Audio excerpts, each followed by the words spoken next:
Hello दोस्तों, स्वागत है आपका मेरे यूट्यूब चैनल अमन की कहानियों में। अगर आपको डरावनी कहानियाँ सुनना पसंद है तो आप इस चैनल को सब्सक्राइब ज़रूर करें।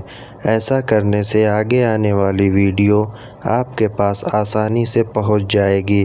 तो दोस्तों, चलिए चलते हैं सीधे अपनी कहानी की ओर। ये कहानी 3 दोस्तों की है, तो चलिए अब सुनते हैं उनकी आप बीती। 3 दोस्त हर्ष, मोहित और विवेक राजस्थान के एक छोटे से गांव से आए थे। वो लोग अपने काम के सिलसिले से यहाँ आए थे। अपने कारोबार के लिए यहाँ फैक्ट्री डालना चाहते थे, क्योंकि उस गांव में ज़मीन और मजदूर दोनों ही बहुत सस्ते थे। उस गांव में विवेक ने एक होटल साउलफुल में रुकने का इंतज़ाम किया था। होटल साउलफुल एक छोटा सा होटल था। कोई आलीशान पत्थर नहीं थे। उसमें बीएस ईंट से बनी एक इमारत थी और नीचे खाने का बना एक वेज रेस्टोरेंट में भी टेबल और दरवाज़ों पर धूल लगी हुई थी, जैसे वहाँ का चूल्हा सालों से जला नहीं था। जैसे ही वो लोग होटल पहुँचे तो उन्होंने देखा कोई स्टाफ नहीं था। बस वॉचमैन के नाम पर एक बूढ़े से चाचा बैठे थे। वो अपनी बीड़ी पी रहे थे। हर्ष और मोहित दोनों ही विवेक को डांटने लगे, क्योंकि होटल बुक करने की जिम्मेदारी विवेक की थी और वो होटल बिल्कुल वीरान लग रहा था।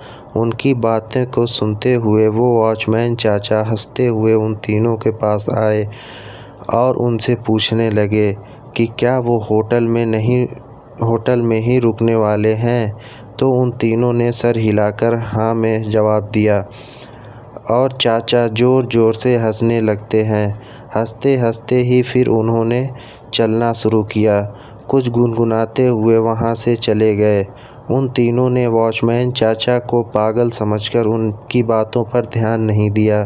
तभी रिसेप्शन पर एक आदमी आया। एक लंबा सा घनी दाढ़ी वाला आदमी आया। उसने उन्हें रूम की चाबी दे दी। वो लोग ऊपर अपने कमरे में गए। उन्होंने अपना सामान रखा और कुछ देर आराम करने लगे।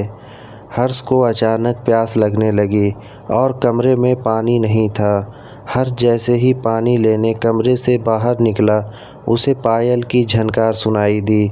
ऐसी आवाज़ जैसे कोई पायल पहने भाग रहा हो। हर्ष डर गया। उसको ये बात बेहद अजीब लगी, क्योंकि उसको होटल में कोई और नज़र नहीं आ रहा था। अब उसके फ्लोर के लास्ट कोने से पायल की आवाज़ के साथ साथ एक लड़की के हंसने की आवाज़ भी आने लगी। हर्ष उस आवाज़ के पीछे जाने लगा था कि तभी उसके कंधे पर किसी ने हाथ रखा और हर्ष चीख पड़ा। पीछे रिसेप्शनिस्ट पानी लेकर खड़ा था। हर्ष ने अपनी बौखलाहट में उस हर्ष को डांटा और पानी लेकर वापस अपने कमरे में चला गया। देर रात रोहित होटल के बालकनी में खड़ा अपनी गर्लफ्रेंड से बात कर रहा था। उस बालकनी के से हाईवे का रास्ता साफ दिखाई देता है। अचानक उस रास्ते पर एक एक्सीडेंट होता दिखाई दिया। मोहित चौंक गया। वो जैसे ही वो नीचे दौड़ लगाने के लिए जैसे ही मुड़ा तो उसके पीछे सफ़ेद कपड़े में एक बूढ़ा आदमी खड़ा था। उस आदमी की लंबी सी सफ़ेद दाढ़ी और चेहरे पर ढेर सारी झुर्रियाँ थी। मोहित उस आदमी को देखकर घबरा गया था, क्योंकि वो आदमी सिर्फ हाईवे की तरफ देखकर मुस्कुरा रहा था। उस आदमी से मोहित को देखा और उसने हंसना बंद कर दिया। आदमी जैसे ही मोहित की ओर चला, मोहित डरकर अपने कमरे में आ गया। कमरे में आकर जब मोहित ने खिड़की से जब हाईवे पर देखा तो वहाँ कोई एक्सीडेंट नहीं हुआ था। अगले दिन तीनों फैक्ट्री की साइट देखने निकले, लेकिन गाड़ी शुरू होकर थोड़ा आगे ही बढ़ी थी कि तभी बंद हो गई। साइट पर जाने के लिए कोई बस या सवारी भी नहीं थी। तो उन तीनों ने रिसेप्शनिस्ट को कॉल करने पूछा तो उसके कहने पर एक मैकेनिक को बुलाया। 3 घंटे बाद जब मैकेनिक आया तो उसने गाड़ी को थोड़ी देर तक देखने के बाद गाड़ी को वर्कशॉप पर ले जाना पड़ेगा। वो तीनों मैकेनिक के साथ ही उसकी गाड़ी में चले गए और साइड पर उतर गए। साइड देखते देखते शाम हो गई थी। उनको मैकेनिक का कॉल आया कि उनकी गाड़ी पूरी तरह से बिगड़ चुकी है और वो कब तक बनेगी कहा नहीं जा सकता। अब उन्होंने वापस जाने के लिए एक ट्रक वाले से बात की और उस ट्रक वाले को होटल पर खाना खाने का लालच दिया। लेकिन जब उन्होंने उस ट्रक वाले के सामने होटल सोलफुल का नाम लिया तब वो ट्रक वाला बेहद घबरा गया। उस ट्रक वाले ने उन्हें बताया कि उस होटल में भूतों का बसेरा है। उसने कहा कि होटल सोलफुल एक कब्रिस्तान के ऊपर बनाया गया था। एक नहीं बल्कि 100 से भी ज़्यादा भूत वहाँ रहते हैं और इसलिए वहाँ कोई भी नहीं जाता।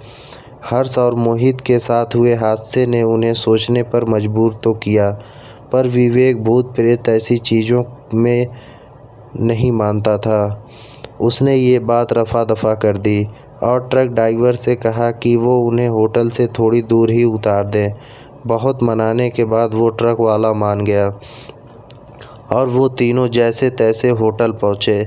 देर रात हो चुकी थी और तीनों कमरे में आराम कर रहे थे। विवेक भी लेटे लेटे अपने फ़ोन से खींची फ़ोटो देख रहा था, लेकिन अचानक वो ऊपर उठकर बैठ गया।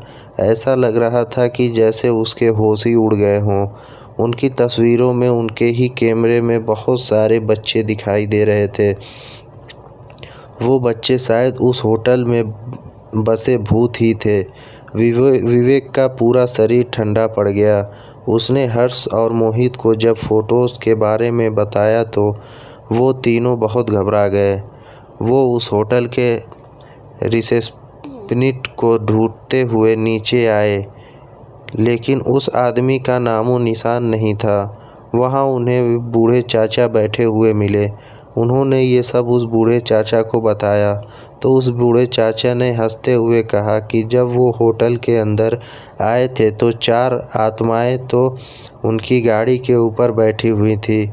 उन्होंने बताया कि होटल सोलफुल में पिछले 20 साल से भूतों का बसेरा है। जब से होटल बना था तब से यहाँ के भूत होटल में आने वाले को जिंदा वापस नहीं जाने देते। किसी के एक्सीडेंट करा देते तो किसी को आत्महत्या करने पर मजबूर कर देते हैं। फिर होटल की बालकनी की ओर इशारा करके बताया कि वहाँ देखो, वो सफ़ेद कुर्ते में एक बूढ़ा आदमी खड़ा है। उस आदमी ने यहाँ होटल बनाने से मना करा था क्योंकि ये जगह कब्रिस्तान की थी। लेकिन कुछ महीने बाद होटल के सामने वाली रोड पर एक्सीडेंट से उस आदमी की मौत हो गई और आखिर में उसने बताया कि उनकी गाड़ी ठीक नहीं होने वाली। वो गाड़ी अपने साथ कई साए ले गई थी। होटल में रहने वाले उन बच्चों की आत्माओं को वो गाड़ी पसंद आ गई थी और शायद इसलिए वो तीनों अभी तक जिंदा भी थे। उस बूढ़े आदमी ने उन तीनों से अपनी जान बचाकर भागने को कहा। ये सब बातें सुनकर उन तीनों के पसीने छूट गए। उन्होंने फैसला किया कि वो तीनों अभी के अभी इस होटल से निकल जाएंगे। वो तीनों अपना सामान लेकर निकल ही रहे थे कि तभी उन्हें वो रिसेप्शनिस्ट मिला। वो तीनों उसे धक्का मार के वहाँ से तेज़ी से भागे। हाईवे पर आकर वो तीनों जा ही रहे थे कि गाड़ियों से लिफ्ट मांगने लगे, लेकिन कोई गाड़ी रुकने का नाम ही नहीं ले रही थी। तभी वो रिसेप्शनिस्ट भागते हुए उनके पास आया और उनसे पूछा कि वो लोग भाग क्यों रहे थे। रिसेप्शनिस्ट उनके पास होटल में वापस आने के लिए कहने लगा और अचानक से हवा के झोंके से उसका मफलर उड़ गया और उन तीनों को उसे गले में फांसी के फंदे का निशान दिखाई दिया। उन तीनों के पैरों तले ज़मीन खिसक गई। वो समझ गए थे कि यहाँ सभी मर चुके हैं और कोई भी जिंदा नहीं है। तीनों डर के मारे हाईवे के रास्ते पर भागने लगे थे। भागते भागते जब कुछ दूर पहुंच गए तो उन्होंने पीछे मुड़कर देखा। हवा में कई भूत उस होटल के चक्कर लगा रहे थे और बाहर खड़े वो रिसेप्शनिस्ट और बूढ़ा आदमी उन्हें देखकर अजीब तरह मुस्कुरा रहे थे। उस होटल के बारे में बात करने से वो तीनों आज भी घबराते हैं। उनकी जान तो बच गई थी, पर जिंदगी भर के लिए उनके मन में डर बैठ गया था। तो दोस्तों, इस कहानी में बस इतना ही। ये कहानी आपको कैसी लगी? अपनी राय कमेंट बॉक्स में ज़रूर दें। हम फिर मिलेंगे किसी नई कहानी के साथ। दोस्तों, आज से जो टॉप 10 कमेंट होंगे मैं उनका वीडियो में नाम लूँगा। तो चलिए हम फिर मिलेंगे किसी नई कहानी के साथ। तब तक आप अपना और अपने परिवार वालों का ध्यान रखें। धन्यवाद।